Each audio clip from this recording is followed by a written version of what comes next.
Right on. Baby, right on time. Hey, you guys.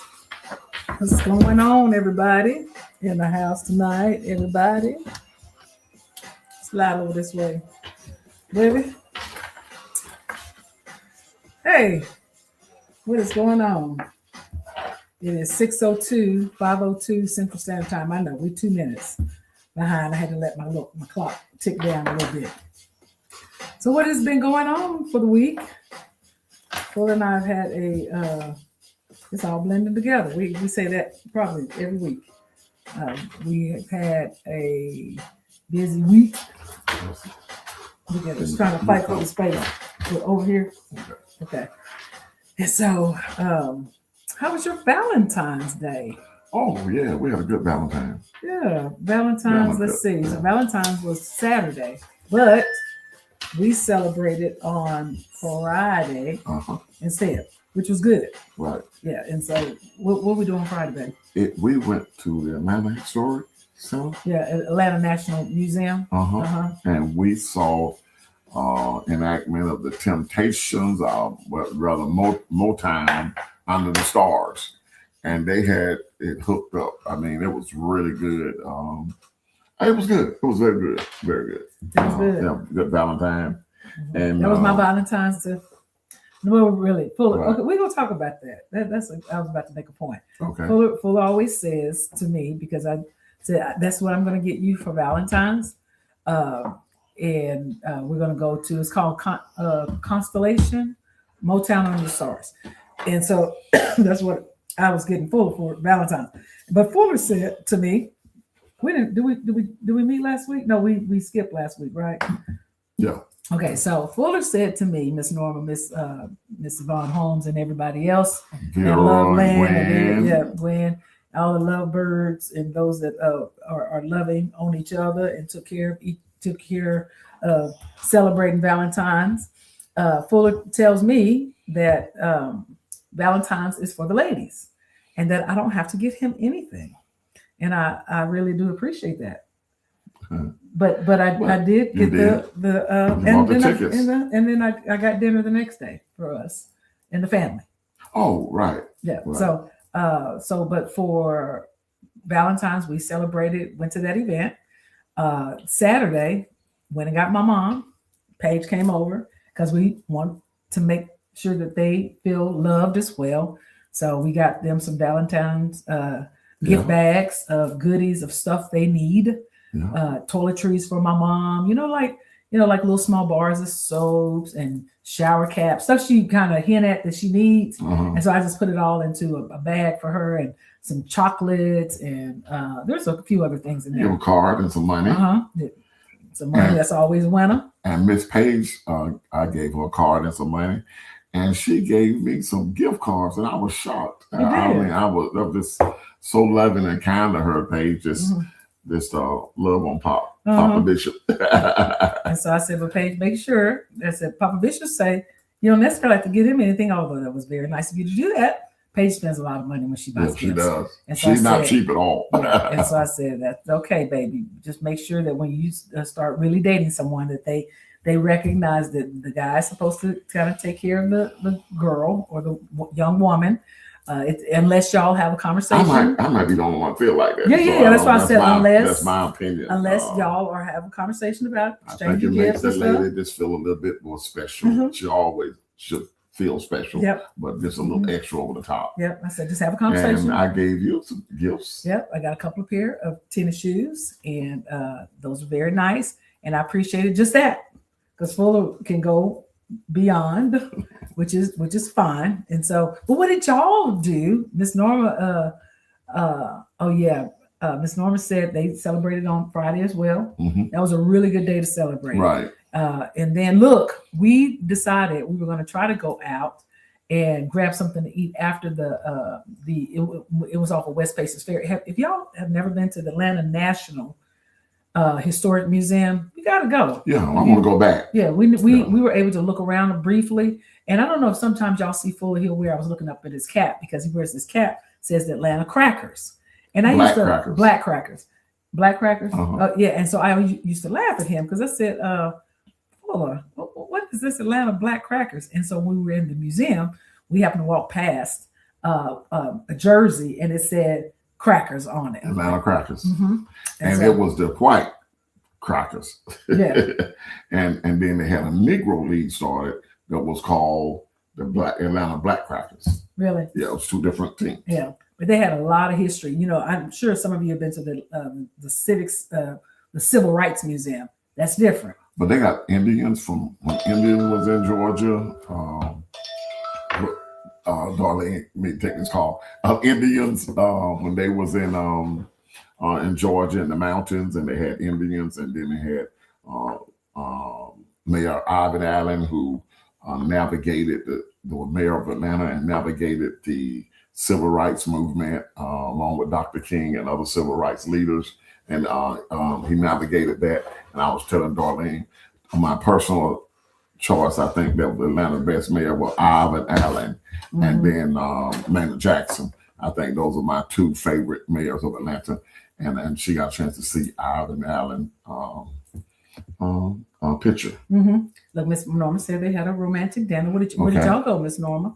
And then we tried to, Miss Norma, we tried to go to Chops. Yeah. And Chops wouldn't even take us to. They said they was full. And Chops and the lobster bar. And the lobster bar. And then we went over to, I thought we went over to one other place. No, we decided we were going to come. We were driving by the fish market. Yeah. And then but it was too many people. It was too many people on the car. Traffic was backed up right there, matter of fact. So we said, look, we'll just go home. And, no. We went and got pizza. No, we said we were going to go home. But then we stopped and got Johnny's Pizza. Yeah. And which was really intimate. And it was, just us. Yeah, just us. So Miss Von Holmes says we did too. We had a wonderful dinner out, walked, held hands, and talked about guys. Oh, yes, he's good all the time. Hey, Nadine, what's going on, Nadine from Canada. Yeah. And so so we had a good celebration. Then Saturday we spent the morning, the day together, just loving. Went to a loving breakfast, a kind Valentine's breakfast, and it was. Wait, 11? Okay. Yeah. Okay. So we did. No. Full of ads, these nice little ads. Kind and loving breakfast. We did. Even though we waited a long we time. went to a new J.R. Christopher's in Newman. I didn't know it was brand new, but that thing was packed. And I told Fuller, we waited. They said 30 minutes. It ended up being an hour. We said, had we known, we could have went on and just went to. No, see, I want to stop by the original. No, you want to try the new one. Here we go. So, this is why this conversation today, if Fuller ain't even seen the title of the conversation, he knows what we're talking about. It's called Silence of the Lambs. Mm-hmm. Y'all remember that movie, Silence of the Lambs? Crazy movie. Right. So, but it's the crazy stuff that we get upset about in our relationships. And so, but then on Sunday, went to church, enjoyed church service. And then we got on the road and went to Augusta. So that kind of brings us to part of our conversation, just, loving on each other. And, the last few weeks we had talked about practicing the vocabulary, Miss Norman, Miss Yvonne Holmes, practice the vocabulary of silence. And sometimes, Darlene, let me just talk about Darlene, because I know none of y'all have this problem with keeping your mouth closed. And, but I sometimes do, and I may wear a part of my expressions on the face. And so, but Fuller and I drove out to Augusta, Georgia, visiting Fuller's brother's wife. And, I was thinking about all the things that, sometimes she's in the hospital. So we went. And so I was thinking about all the things that we find ourselves getting, upset about. And in the grand scheme of things, it's really not important. Fuller and I, when we were driving out there, he was driving, and I like to passenger drive as well. And so Fuller don't really say anything. But then when I get in the car and I start driving, because I drove back today, we just got back. We just literally got back, you guys, maybe 30 minutes ago. Yeah. And so we couldn't miss another week. And yes, by the way, Yvonne Holmes said it. This is really not episode 71, because we've been doing this for almost 5 years. And so it's more, remember I used to do season 1 episode, and then I go to about 10. Then I started over to season 2. And so it's probably more like 600, episode 600, because 365 days in a year. So we've been doing it for 5 years. So we didn't do it every single day, but that's right. minus the weekends. Monday, yeah. But so it's beyond the 71 episodes, but I just kept it going. So Fuller and I we were driving, and I was driving back, and of course I started. I tried to go to sleep. I drove back for a little bit, and I didn't go to sleep. Driving back, and then I got tired, and so I switched. We stopped at a rest stop, and Fuller, I switched sides with him and got over in the passenger side, and then so Fuller starts driving, and the traffic when you coming from like the 20? Yeah, it gets really crazy into Atlanta. Yeah, and so Fuller did this dramatic stop, and everybody did because there were cars like right in front of us, and I was like, like just caught off guard. But early today when I was driving back, Fuller was like, turn this way, darling, turn left and go down here. And then I was like, but I brought all the driving up because during the driving part, whether Tim or me, each of us have these little quirks of, well, probably I do it more than Fuller does, about how Would you say that? Hmm. Would you say it quite a bit different? You always criticizing my driving. I don't. Oh, yes, you do. No, you don't criticize. You tell me how to drive. I do. Yeah, and I am having a steering wheel put in on the passenger side, so I can just put on automatic pilot and let her drive it from there. Now, that's what I'm gonna start doing. I'm gonna have my car equipped with a steering wheel in the glove compartment. Hence the subject for today. Yeah. So you said you remember the movie, the crazy movie, Silence of the Lambs. Right. I tried to make this little jokey joke about silence, practicing vocabulary of silence. So Silence of the Lamb. And so I kind of went back and looked up what Silence of the Lambs was because it was something crazy. But so are sometimes our relationships. So let's see. I got 1 minute to share this. But the Silence of the Lamb refers to a moment of emotional peace. It said after trauma. Mm-hmm. Maybe I'll be causing some trauma when you do. Yeah, I just deal with it. I just deal with it in my own way. And it says when the screaming inside someone finally stops. So I'll be making you scream. And by the way, when she was talking about she woke up and she was asleep, and then all of a sudden the traffic in front of me came to a halt all of a sudden. And I stopped the car in plenty of time. But this car almost hit me in the rear. She was like, he gonna hit you in the back. He gonna hit you. But he kind of went off to the side just a little because there wasn't nowhere to go on the side. Yeah. And he was very close, but I couldn't dodge that. But look, baby, I think Dawn says she's guilty. Dawn says she's guilty. But look, I'm gonna need some help today. I think both you and I need some help from some of our best of the best people that have been married forever and ever. They can come on here and maybe help guide us into this practicing the vocabulary of silence. See, our studio audience don't know nothing about what we about to present tonight. All right. So we in 15 minutes. Okay. And so y'all gonna have to give us an extra 10 tonight. But y'all gonna want to stay on because I'm telling you, our counselors, our overseers got something to say. And I know my favorite of them all, Dr. Barbara. Come on, Dr. Barbara. Tell us what's going on.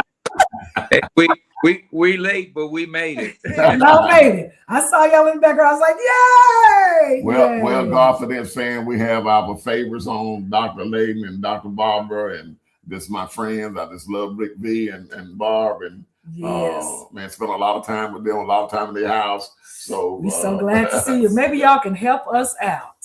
Because I know after being married so long, y'all don't have these kind of things. So help us. Help us. Wait a minute, Bishop. Wait a minute. First. Tell us what it is. Okay. So we start. Yeah. So Dr. Barbara, a few weeks ago, can y'all hear us okay? Yes. Yeah. So a few weeks ago, we started this conversation about Fuller helping, me not making things petty, right? But I started noticing there were some few things that were bothering me. One is, for example, Fuller would sit on the couch and my nice pillows would be on the couch as well. But when he got up, the pillows would be like all over the couch, Dr. Barbara. And I would be, baby, did you not see that the couch was nice and manicured and Now the pillars are down. And that's a small thing, Dr. Barber. Then there have been some other what was the other thing? Paper towel rack. Oh, the paper towel rack. So we were talking about the small things that cause us in our relationships to get a little bit bothered. Today we were talking about driving and how, I can see it in Dr. Barber's eyes. That driving right there, Dr. Barber, will be scaring me when he drives sometimes. So I've been working on practicing the vocabulary of silence.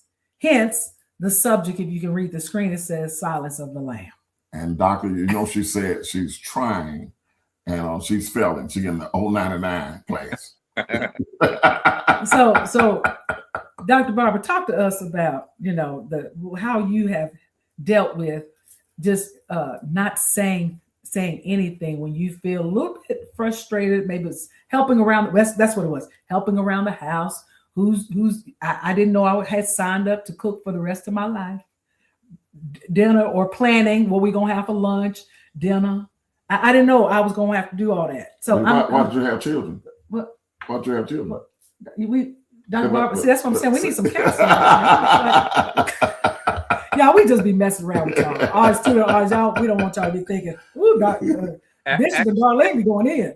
Actually, Barbara and I, before we came on today, we just went over a whole lesson on communication with one another. Woo, come on. Okay, so we ready. No, I don't know if we're ready or not. Talk about that driving, because the driving is a thing. He wants me to drive, but he's on the passenger side driving. And the last real incident, if you want to call that, we were driving and he just did something. He's driving for me and I'm driving. So I just got, ticked off. Nearest gas station, parked the car and got out and got in. Yeah, she actually just pulled into a gas station, got out the car, come around, told me to get out. Doc, you must be getting on her last nerve. You drive. And I guess over the years, I've learned her so until I know when she's like that, I say nothing. I just do. We got 48 years of marriage. We're going into 49. Praise God. And I was listening to something and it talked about, we're the baby boomer generation. Barbara and I, baby boomer generation. I don't know which, Bishop, you baby boomer also, aren't you? Baby boomer, yep. And Sister Darlene, what are you? Generation X. Okay. And it talked about how many people from our generation, the baby boomer generation, and like our parents and grandparents, said many of them just stayed together, and it was not just love. They stayed together for convenience. Yeah. Because years ago, women didn't work like women work now, and they couldn't get the type of jobs they can get now. And so many women stayed there for what they called mutual convenience. Mm-hmm. And men stayed there because they wanted someone to cook and clean and iron for them and all of that. And say, but this generation we're in now, that they don't take the stuff that our parents would take. Yeah. They're not going to stay together for no mutual convenience. Mm-hmm. And I thought that was pretty deep. We kind of learned that. I did from my parents. Like, I know when we first got married, I know I wasn't doing everything right. And I know that if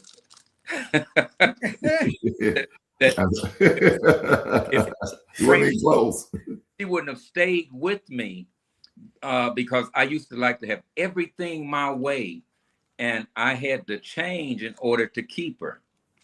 And it's just, she would just let me say whatever I wanted to say. And one day I woke up, Bishop, Sister Darlene, I woke up and looked like I woke up with a different woman from what I went to bed with.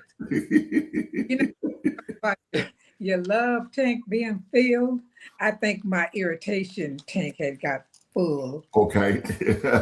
Did you say full? Full. Running over. Running over. Yes, running over. What do you mean that she changed? She started telling me what she no longer was going to take. Oh. thing. She was out of here. And I think sometimes in marriages, we fail to be truthful with one another in the early stages if we don't have the proper counseling. And those marriages end up in a shipwreck because when people really get tired of your mess and things boil over, no matter how nice, no matter how kind you seem to be to them, maybe sometimes what you're thinking is kind to them is not kind to them. Right. Almost like, your wife cooks tuna casserole and you eat it and you hate it, but you eat it, and she's been cooking it for 10, 15 years. Yeah. Whole casserole, and you just hate it, and you just say, well, I can't take no more of this casserole, and say something about it. Her feelings are hurt. She would appreciate it if you had been honest and open with her from the beginning. Yeah. We appreciate someone being honest and open with us, not meaning that we're going to hurt your feelings. It means that we need to have a communication, a dialogue on what I like, what I don't like, what I'm going to do, what I'm not going to do. I listened to you guys the other week, and I think, Bishop, you was talking about how you normally don't cook. You'll take Sister Q out for dinner, or y'all will go out to eat and so forth. And I really listened with a lot of intensity, because there are certain things I can cook.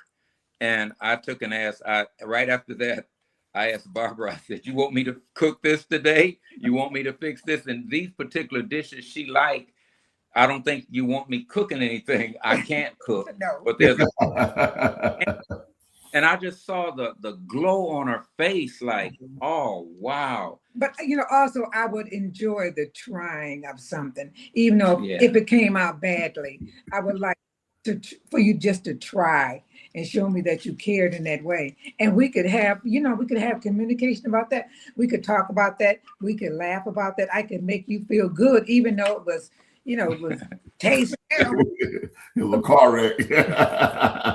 Like today, I told her I was going to cook. We just got back in town from spending a week out of town. And I said, I'm going to cook this particular thing on today.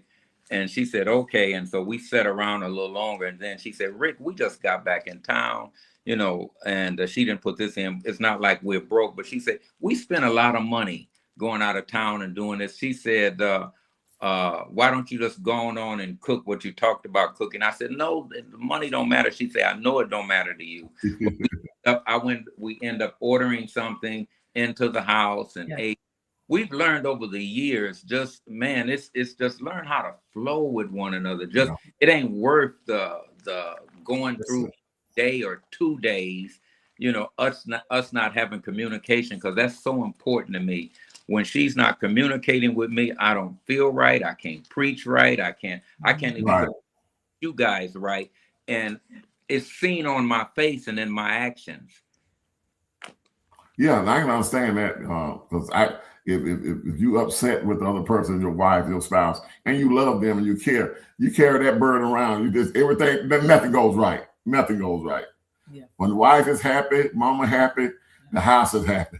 Mama mad, the house is mad. I thought that might come up today. I hear men say that all the time. If wife happy, happy house. That ain't, if the brother ain't happy, come on. Both got to be happy. Yeah. Happy wife, happy life. Happy husband. But I think it wears hard on the brother than it do the sisters. And today we talked about the communication, and as I was studying, we seen that the first level of communication is called like a stair step.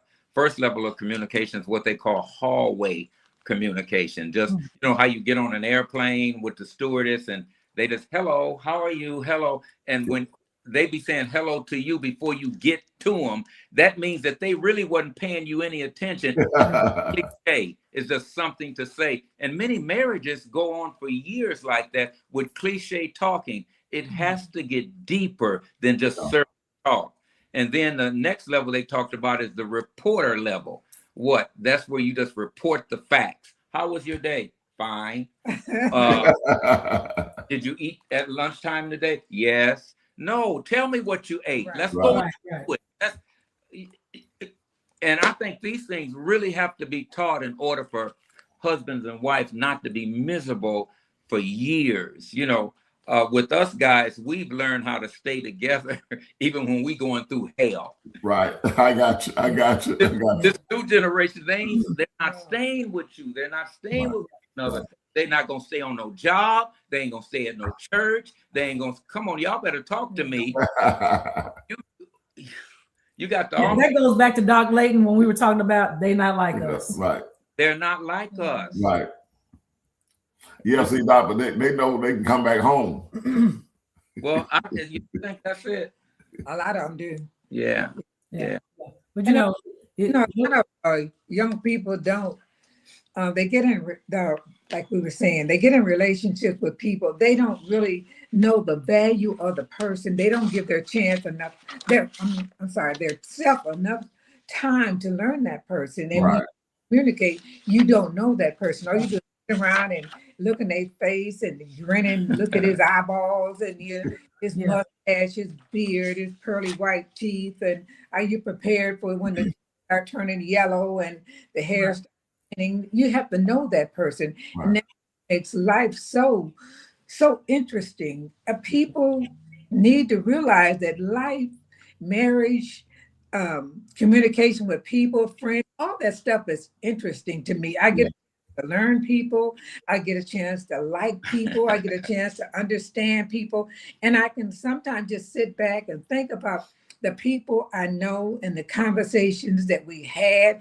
And I actually can sit back and just start laughing and grinning. They're not even in the room, but I'm laughing at who they are. And I really like that. That's that next level from that reporter level. The next level is like a level 3. That's called intellectual talk.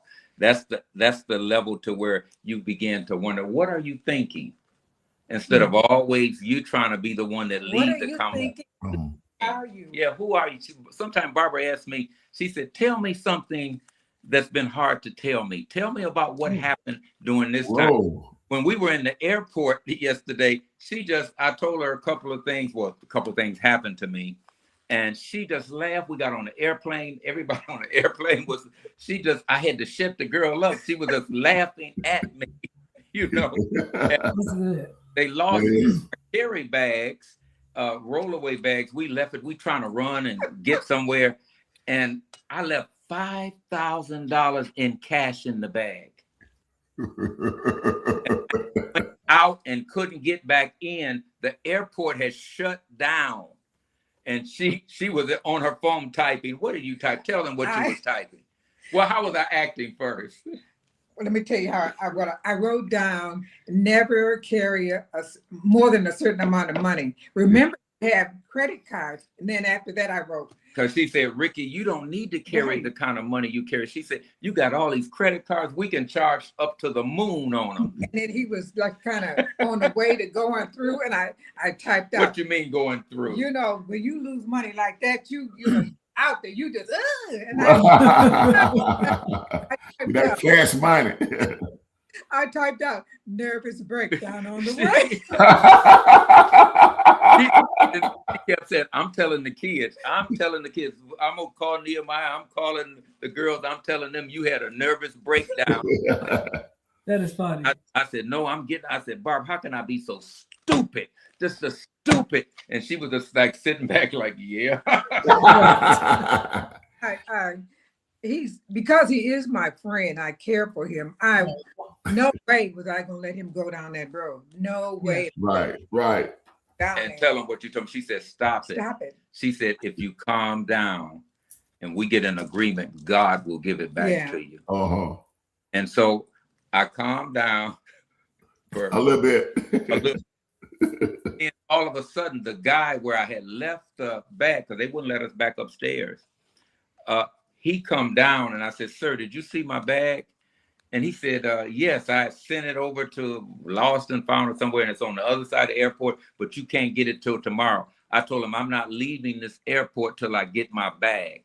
I said, I had a lot of cash in there. You know what happened? That man walked over, got my bag, brought it back, and every dime that I had put in the bag was in it. Amen. Praise God. girl that was downstairs, she was calling calling everybody and calling supervisors. I said, ma'am, if you help me find my bag, I said, it means so much to me. I will give you $500 on the spot. Boy, that girl tracked down everybody. And I know she did. And at the end, she didn't really find it, but she did everything she could. Effort. Got that bag, I walked over and gave her 5 $100 crisp bills. That girl let me lead her to cry. She got full of it. That's it. I don't Opportunity. It has to do with silence, but I was about to get upset with her for telling me to calm down. You know what I lost? You ain't taking this serious. She said, Ricky, please just calm down. Don't have a nervous breakdown. She said, we got plenty of money. Right. Look, Fuller always says, Doc Layton, he'll say, look, Darlene, listen. No, he'll say about himself, listen to your spouse. They sound a lot like the Holy Spirit. Yeah. Sometimes you just got to pause. Yeah. Listen to your spouse. They sound a lot like the Holy Spirit. Even when you don't want to listen, listen to your spouse. That's so, what I've learned. Also, listen to to your pastors. Mm-hmm. They sound a lot like the Holy Spirit. Yeah. When they hear God speaking to them, most time it sounds like they pastor. Mm-hmm. Yeah. But this girl calmed me down, and we had to laugh about it. Happened that I can't even tell on here. We were there, and this girl, she loved laughing at me. Yeah. I don't know, just situations and things just come up, and you're there. I thought you doing something funny, doesn't it, Barbara? Hey, we're sitting today having our coffee, and I told her today, I said, Barbara, I need to tell you something. I said, I fell in love with you at another level on this trip. Oh. That's good. Oh. What did you do? It was like you was afraid. Like, what happened? And I meant that because she expressed herself to me, laughed at me, talked about me, and she showed me where I was, where I'm at in God and in my walk with God, and how I needed to move up without telling me. And also, I was thankful that I could go through those things without me blowing up, screaming, hollering, something I would have did 35 years ago. Uh-huh. But you know what? There was no laughter. There was no expression of laughing or this man done something stupid until the situation was over and everything was calm. We all, and then we could rejoice after the fact. After it's all done. So can I ask you guys a question real quick? Yes, ma'am. So, you know, we say a lot of things on GodFidence. We tell all of our business in fun, but because Fuller's not a person that he's not argumentative, and he can laugh at the things that I find kind of serious, but yet playful, but serious at the same time. So like we were talking about roles around the house. You guys have been married for 48 years. How did you guys manage? And then talking for the people that are on here that have been married for, whether it's a few months to people that have been seasoned, they've been married for years. How did you guys manage chores or responsibilities around the house? Who did what? Did y'all talk about it? How do you counsel people for those people that would say, but they don't help me around the house? I take care of all the kids, or I have to cook all the time, or I have to clean up and cook, and I take care of the kids, and I'm tired when I get home. How do you guys have those type of conversations? Maybe you guys have been through some of that. We've been through all of it. Right. At different seasons, I think, in our life, to where I just have to say, I mean, coming up, I mean, you did all of mostly taking care of the children. Go on, you talk. I don't let me tell you. Yeah, she did all the taking care of the children. She did the, all of the cooking. For a while, all of the cleaning. She did everything. I just went to work, came back, thought my plate gonna be on the table. Till one day I came in, it wasn't on the table. I told you guys, I went to bed with one woman, and I woke up with the same woman in the bed, but with new attitude. And sometimes sometimes people treat you like you allow them to treat you. Yeah, that's good. That's true. That's And true. like something like she began to tell me, she said, you never help me with these children. I do all of this. She said, I done had several nervous breakdowns and you don't even know it. Wow. Wow. My God. And, but I started to change. Yeah. And I think a lot of it, what you changing was, I like help, but I like help the way I want the help. Be helped. Help me in a way that I don't want help, or don't, do it like this. Don't fold the towel the way I don't want it folded. Because every time he folds the towel, I know he folded because it's not like, but things you have to teach them how to do it and show them how to do it. And this is the way you like it. I know, I'm gonna give this. Like making up the bed. Right. I'm gonna give this. My son, he takes it right. Anyways, my son said he was trying to help his wife out. So he took the sheets off the bed and he washed the sheets. And she kind of got irritated about it. And I said, well, you should have asked her, because there's certain materials you can't wash in water. If you wash them in hot water or you dry them, the heat too high, it changes the texture of the sheet and it won't be silky smooth anymore. They have them little cotton balls on it. So you need to show your husband or your spouse exactly what you want and what you need. Otherwise, your marriage is going to have a lot of little cotton balls. That's good. And a lot of times we'll go on over the years, we've learned to just take a day or so and just talk about, Barbie, how can I help you better? How can I change? Is there some areas I need to change in? And for a long time, we couldn't talk like that, right, because one of us would get upset at the other, or you could sense it by, the expression on the face, or somebody, so it was years before certain subjects we could talk about. Right. And that's why I was telling her, girl, I really love you. My love went to another level for you while we were away on this trip. And it was, everything that could go wrong on this trip went wrong. It did. But I found out this is my friend. This is my girl. Right. and that means a lot. 48, we're going into the 49th year this year. Yeah. Wow. And still together, still loving one another. And everything don't go right every day. Some weeks it don't go right. And you're always working on something. Yeah. You're always working on something. I'm going to give this example and just put it out there so maybe he'll hear it again. Who, me? Yeah, you. Okay. He is a shoe man.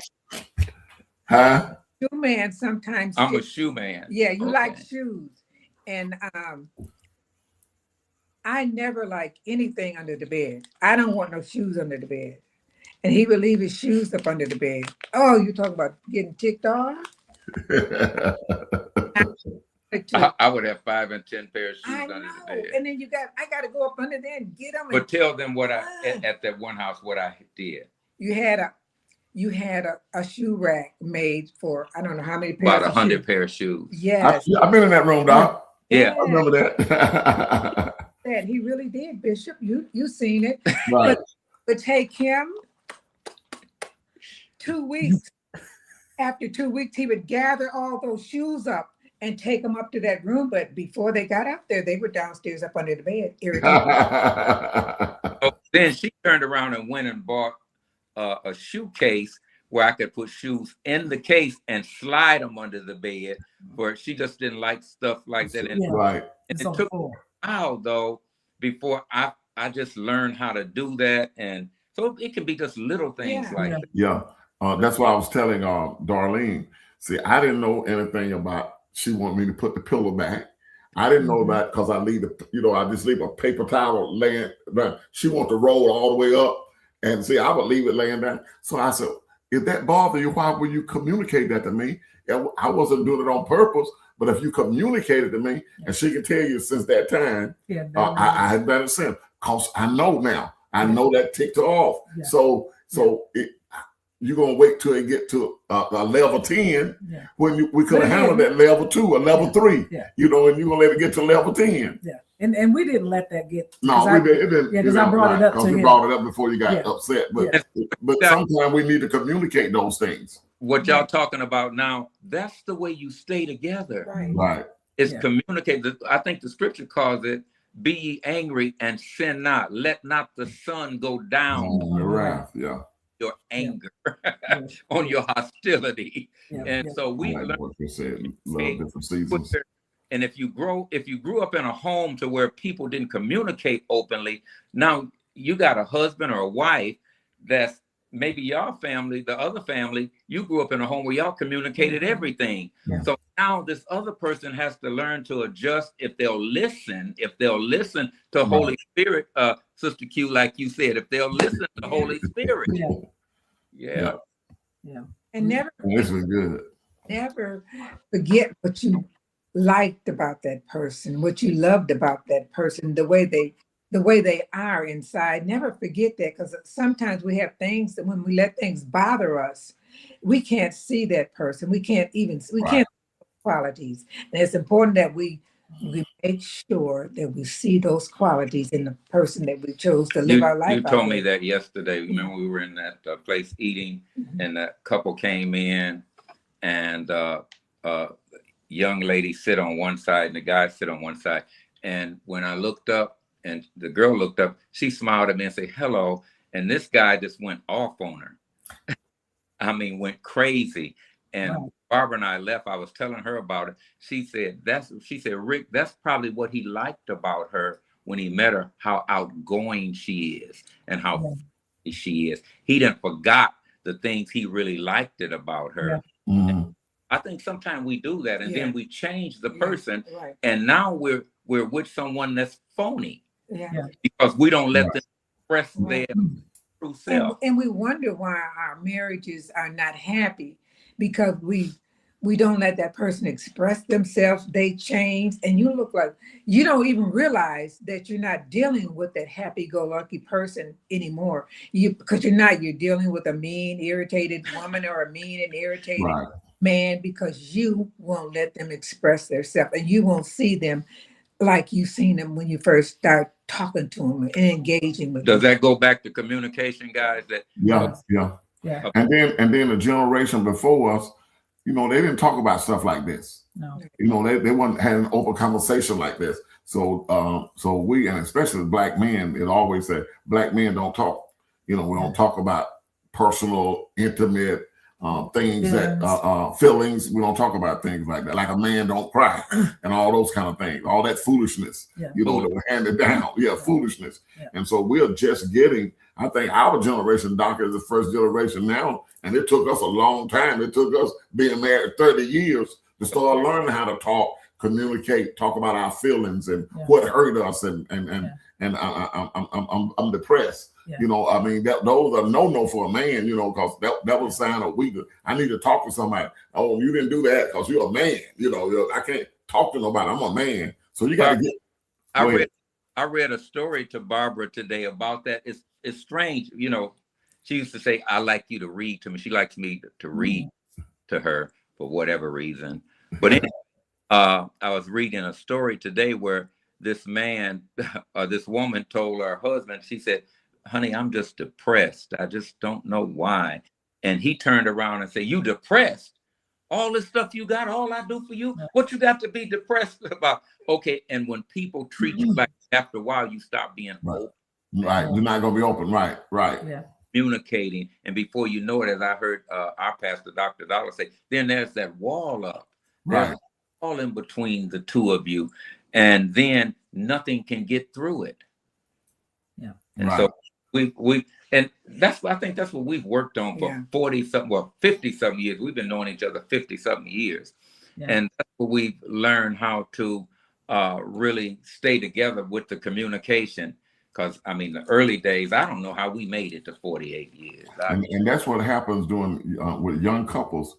When that wall go up like that, some guy on that job, some guy at the water fountain, some guy at Starbucks is going to listen to you, and you can talk, and then they're gonna get a soul tie to you because they listen, because the husband won't listen. And so a lot of affairs is not all about sex. Sex is the bottom line of an affair.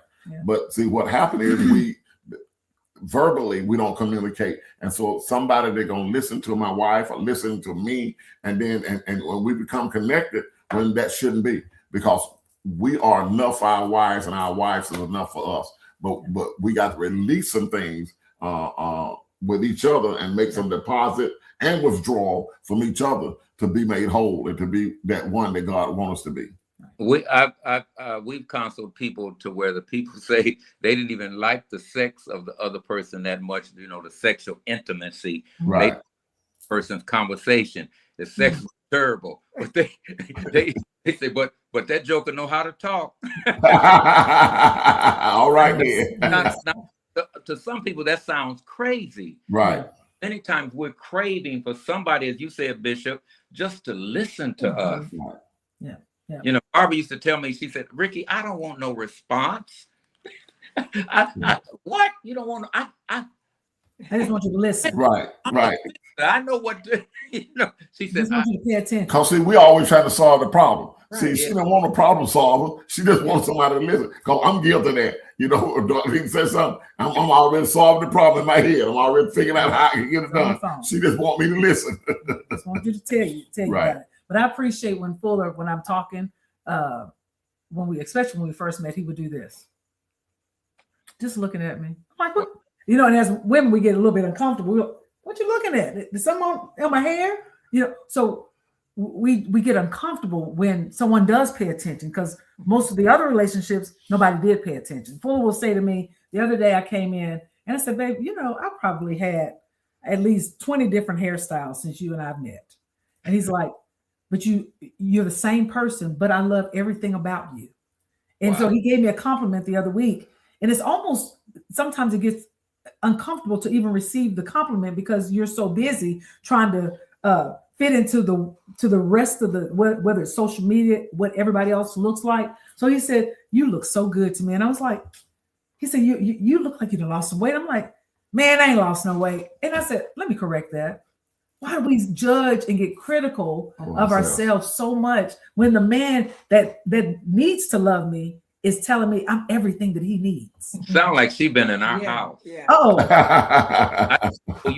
And you looked at, what did you say when I told you that? I said, look like you done lost some weight, baby. I said, you looking good in that dress Sunday. You know, that was the other week. What did you say to me? I don't know. It wasn't positive, whatever. Yeah. And so we all go through it, right. Audience, just so y'all know, sometimes I think we think we're by ourselves. Your friend Dr. Layton always say, your friend Kenny Fuller, he always say, it's called life. It's called life. Ain't no exemption and no exceptions. Yes. Ain't none. It's called life. Yes. Interact and thank God for you guys with GodFidence and starting this program. It's the place where people can come and listen and feel safe. And as you guys were saying, when people think that they're watching people that got everything all together, it makes you feel like a failure. Mm-hmm. Yeah. You know, I mean, oh man, I don't know how many times I told you, let's forget it. You know, I'm talking about since I've been pastoring. I hear you. The other pastors make it. They, as a matter of fact, their church got larger when they quit that crazy woman. And then the Lord said, now you got to apologize. Right. You know, and so we done been through things, and she tell me, well, just forget, I'm gone. Hey, now she got a little money in the bank. I got my own money. I don't need you, Joker. Right. So it's good, Dr. Barber, that the people that are listening on here, me and Fuller, many people ask us to counsel them, and he'll say, we do a broadcast. We want you to first go watch this particular episode because it'll deal with exactly what they're fighting about. And we'll say, did you go and watch the broadcast? Maybe we're having a follow-up session. And they always say, most of them will always say, I haven't seen it. And I didn't do my homework. You don't want my counsel. You can't do the homework. We got some entertainment, but yet seriousness. We got the word on it. If it applies to you, the information is there. And this is what this broadcast was for. Have now? How many years do y'all have married? It'll be 5 coming up. 5 years. Boy, that time went so Yeah, well. November Yeah. be But 5. Fuller, of course, 50 years, him and Jean, 14 for me. And so we feel like we have combined 64 years 60. of information. Yeah. Look, I got a friend on here. Put that on, Frank Wright from Griffin. We grew up together, sang church together. I bet you Frank almost been married 60 years. Ooh. And he, about my age, he been married a long time. He got married before Jean and I. Frank, how long have you been married, Pastor Wright? And one of my dear friend, longtime friends that I just love dearly. He and his wife Minnie. Yeah. And so, Here. Wow. yeah. Wow. That is, but we're learning a lot about each other. We're hoping that we continue to have guests like you guys on that have been married for years and years, because all we're doing, Dr. Layton's is talking about ourselves, right? What is it, 59? Oh, he said 59 years. He's been married 59 years. 59 years. Yeah, wow. 10 more years than us. Right, Yeah. right. And all we want people to know is that it's not just you. Right. We can be in the pulpit. We got issues too. There's no perfect marriage, and never have been, and never will be in a perfect. When you take it 2 humans with different perspectives, different Raised backgrounds, different histories, Can I ask you guys a question? Yes, sir. Because Barbara and I were talking about this. I hope it's not too deep. I don't think it's too deep for you two. We were talking about a couple that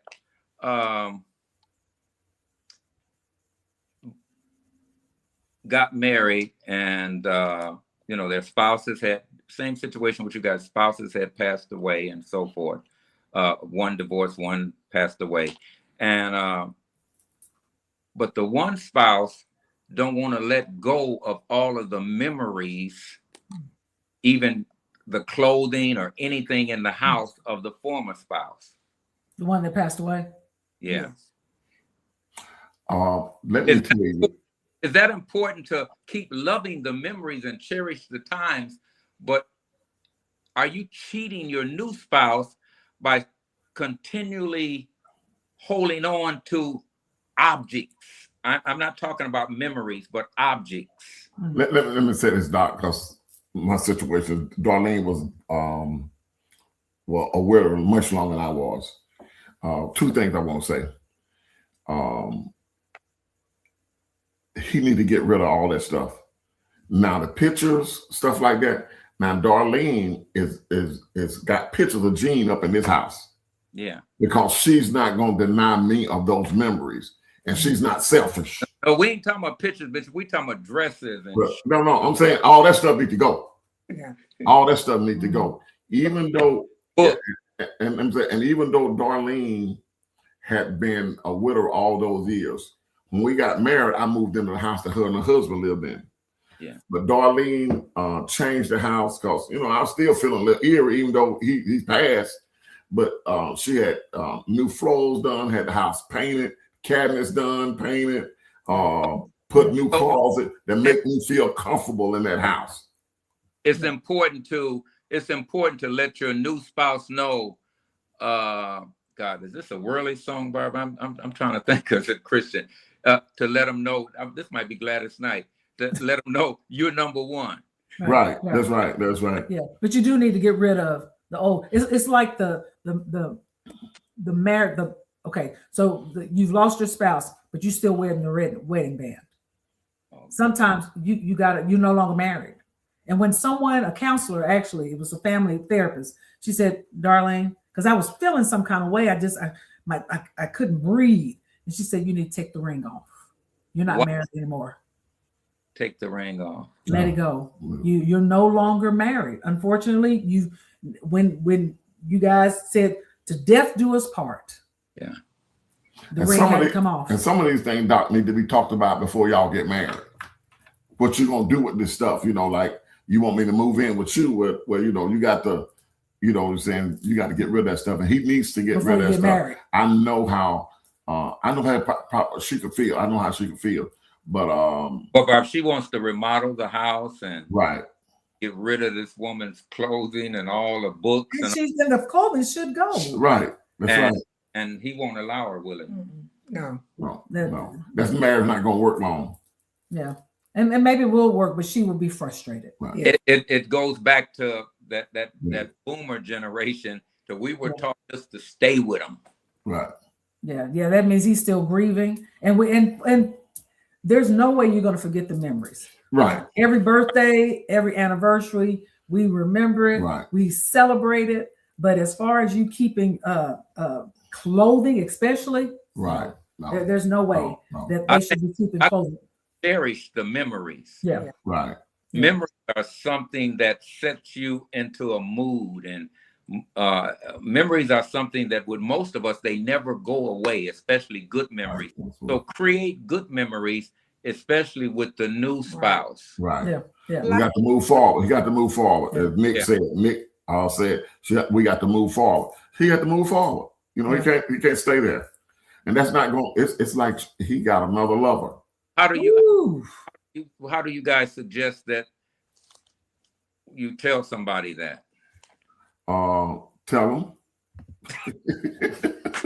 Barbara, don't beat around the bush. Don't beat around the bush. Tell them. Say, look, you got to. But I think he'd rather break up than to get rid of that stuff. Well, but they're not going to be married. Because obviously the opportunity is not being presented to him. Yeah, she's walking on eggshells, trying not to cause any friction. And so, but just like you guys are very playful, men full are very playful.